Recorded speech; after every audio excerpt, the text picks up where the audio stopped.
আজকে তোমাদের সাথে যে ভিডিওটা শেয়ার করছি এটা কিন্তু সকাল থেকে না, একটা বিকাল থেকে। ভাবলাম একটু তোমাদের সাথে বিকালের দিকেরটাও শেয়ার করি, যে বিকালে কি করি না করি। হ্যাঁ, রেগুলার তো কিছু আহামরি করি না, তবে হ্যাঁ মাঝে মাঝে মাঝে মধ্যে অরিকে দেখা যায় যে হ্যাঁ তুলনার অধিক বেশি কিছু নিয়ে আনন্দ করতে। যেমন হচ্ছে আজকে যেটাকে নিয়ে ও আনন্দ করছে সেটা হচ্ছে একটা বড় বল। না ও মুখে ধরতে পারছে না হাতে ধরতে পারছে, কিন্তু না, লোভের বশে ওইটা নিয়েই খেলবে। আজকে না বিকালবেলা না, সন্ধ্যাবেলা একটু বেরোবার কথা আছে। সেই জন্যে ভাবলাম এইদিকে তো আকাশ মেঘলা, বৃষ্টিও হচ্ছে একটু আধটু, তাই তাড়াতাড়ি রান্নাবাড়িটা সেরে নিই, তারপর না হয় বর আসলে বেরোবো। আর এখানে আমি রান্নাবাড়ি সারার জন্য করছিলাম একটু চিলি চিকেন। হ্যাঁ, আমাদের বাড়িতে ওই যে রবিবার বা অন্যান্য দিন মাংস খেয়ে নেওয়ার পর ওই সলিড পিস যেটা থাকে সেটা অরির জন্য তোলা থাকে, আর বাকি ওখান থেকে একটু ধার দেনা করে নিয়ে আমরা আমাদের জন্য প্রায়শই ওই একটু চিলি চিকেন বা পকোড়া টাইপ করে নিই। এই টাইপের চিকেনগুলো না আমার ছেলেরাও ভীষণ ভালো খায়, আর আমরাও ভীষণ ভালো খাই। সলিড পিসের মাংসটা জানি না কেন কষে নিলেও সেই ছিবড়ে ছিবড়ে হয়ে যায়, কিন্তু একটু পকোড়ার সাথে পকোড়ার মতন করে নিয়ে যদি একটু সস টস দিয়ে নেড়ে নেওয়া যায়, প্রপার চিলি চিকেন না হলেও টাইপ অফ চিলি চিকেন হলেও সেটাও রুটি টুটি দিয়ে খেতে ভালো লাগে। সেই জন্য ভাবলাম যে একটু পকোড়া টকোড়াগুলো ভেজে নিই, তারপর না হোক বেরোবো। আর এই দেখো এখানে আমি তেল পত্র সব কিছু তাড়িয়ে রেডি হয়ে যাচ্ছি যে করে নেবো। এবার ততক্ষণে দেখি বড় চলে এসছে, বাড়িতে পকোড়া হবে আর ও আর তাড়াতাড়ি আসবে না হতে পারে, এটা কিন্তু ও জানতোই না। এটা যদি পকোড়া আজকে না হতো হয়তো সন্ধ্যাবেলায় ঢুকতো, কারণ এমনিতে ও 7:30-8টার মধ্যেই ঢোকে। এসেই একটু গোপেতে লাগিয়ে নিয়েছে হচ্ছে হেনা, কারণ কালার তো সে লাগাতে পারে না, কালার লাগালে অ্যালার্জি হয়ে যায়, আর হেনা লাগালে তবেই নাকি একটু ঠিক থাকে। আর ওর নাকি বয়সের তুলনায় গোপের চুলগুলোই আগে পেকে যাচ্ছে, মাথার চুল পাকছে না, কিন্তু পাকছে গোপের চুল, রোদ্দুরটা নাকি গোপের ওখানেই লাগছে।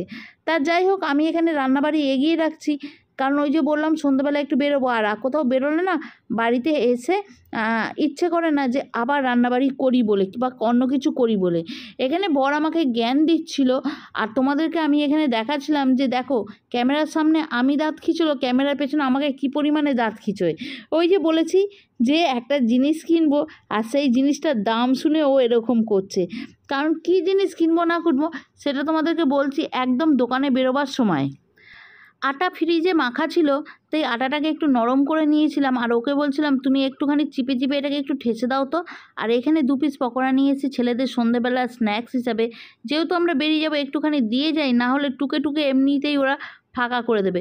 সেই জন্য বললাম 2টো বড় বড় পকোড়া আছে, একটা তুই একটা তোর দাদা খেয়ে নে।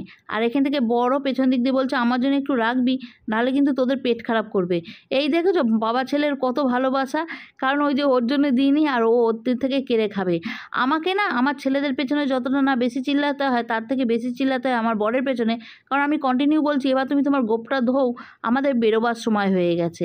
আমি তো রেডি হয়ে গেছি, কিন্তু কী বলো তো বাইরে পড়ছে, ওই যে প্রথমেই বললাম বৃষ্টি, পরতে হবে রেনকোট। সেটাই ভাবছি ব্যাগটা নেওয়া ঠিক হবে না নেওয়া ঠিক হবে না, কারণ আজকে ব্যাগ নিই চাই না নিই, আজকে কিন্তু যেই জিনিসটা কিনবো তার পয়সাটা আমি আমার বরের থেকেই নেব বলে একদম মনস্থির করে ফেলেছি। এই দেখো বললাম না বাইরে পড়ছে বৃষ্টি, এই যে আমার বর বলছে যতই সাজগোজ যা খুশি দাও না কেন এইটা চপ করে গলিয়ে নাও। আর জানো তো আমার রেনকোট পরতে ভীষণ বিরক্ত লাগে, বৃষ্টিতে আমি ভিজে নেব তাও আচ্ছা, কিন্তু রেনকোট পরতে আমার খুব রাগ হয়। ওই যে তোমাদেরকে বলেছিলাম আগে থেকে রান্নাবাড়ি করে নেবো, কারণ আমার বাইরে থেকে এসে রান্না করতে খুব রাগ হয়। এই দেখো আমি রুটি করে রেখে দিয়েছি, আর এখানে সবজিগুলো কাটা রয়েছে, পকোড়াগুলো ভাজা রয়েছে।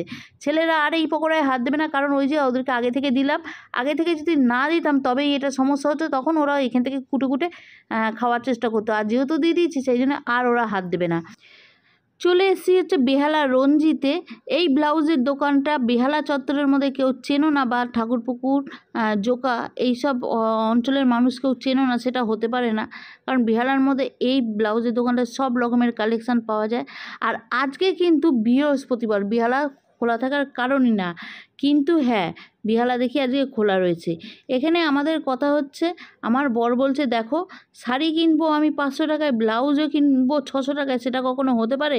এই ব্লাউজ কিনতে হবে না, তুমি একটা যাই হোক একটা সুতির ব্লাউজ কিনে নাও, এবছর পুজোতে বৃষ্টি হবে, ওপরে সেই রেনকোট পরতেই হবে, সেই জন্য কাজ উদ্ধারের মতন হয়ে যাবে। হ্যাঁ গো, সত্যি কথা বলো তো, এই বছর কি আর বছর কি ব্লাউজ কিনতে না আমার সত্যিই ভীষণ গায়ে লাগে। একটা চুড়িদার হয়ে যায় 500 টাকা, 600 টাকা কি 650 টাকা মোটামুটি পরার মতন, কিন্তু সেই জায়গায় একটা ব্লাউজ কিনতে লাগে 550-600 টাকা দিয়ে।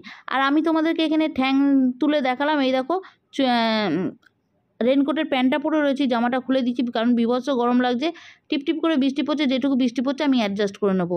আর এই যে মুখ চোখ দেখেছো কেমন শুকিয়ে গেছে, কারণ এখানে ও করছে হচ্ছে ব্লাউজের পেমেন্টটা দিচ্ছে। ও আমাকে বললো এখানে কতটুকু কাপড় আছে, 1 মিটারও পুরো নেই, তার জন্য আমাকে দিতে হচ্ছে 550 টাকা। কোনো মানে হয়? তার থেকে তুমি একটা আমার থেকে শাড়ি নিয়ে নিতে, মিটে যেত, তা না, এইটুকু একটা জিনিস কত টাকা দিয়ে কিনতে হলো। বাড়িতে আসার পর খাবার নিয়ে বসে গেছি, আর ভেবেছিলাম নিশ্চিন্তে এসে খাওয়া দাওয়াটা করবো, কোনো চাপ নেব না, সেই জন্যই করে রেখে দিয়েছিলাম। কিন্তু ওই যে একটা ব্লাউজ 550 টাকা দিয়ে কিনে দিয়েছে, সেটা কথা না শুনলে কি আমার খাবারটা হজম হবে? সেই জন্য এখন কিন্তু কথা শুনছি, আর সবার খাবার বাড়ছি, নিজেরও খাবার বাড়ছি।